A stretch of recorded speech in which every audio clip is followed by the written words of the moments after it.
यहाँ पर आपको खबर देंगे, असिस्टेंट कमिश्नर कुरम पर फायरिंग में मुलव्विस 2 दहशतगर्दों को गिरफ्तार कर लिया गया है। पुलिस हुकाम के मुताबिक गिरफ्तार मुलजिमान को नामालूम मुकाम पर मुंतकिल कर दिया गया।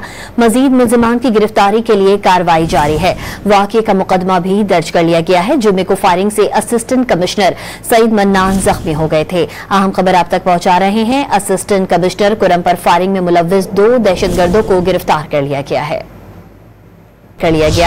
पुलिस हुकाम के मुताबिक गिरफ्तार मुलजिमान को नामालूम मुकाम पर मुंतकिल कर दिया गया।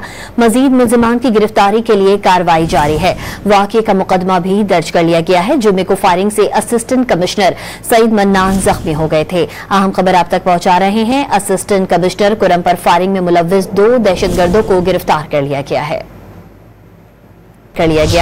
पुलिस हुकाम के मुताबिक गिरफ्तार मुलजिमान को नामालूम मुकाम पर मुंतकिल कर दिया गया। मजीद मुलजिमान की गिरफ्तारी के लिए कार्रवाई जारी है। वाक़े का मुकदमा भी दर्ज कर लिया गया है। जुमे को फायरिंग से असिस्टेंट कमिश्नर सईद मन्नान जख्मी हो गए थे। अहम खबर आप तक पहुंचा रहे हैं। असिस्टेंट कमिश्नर कुरम पर फायरिंग में मुलव्विस 2 दहशतगर्दों को गिरफ्तार कर लिया गया है।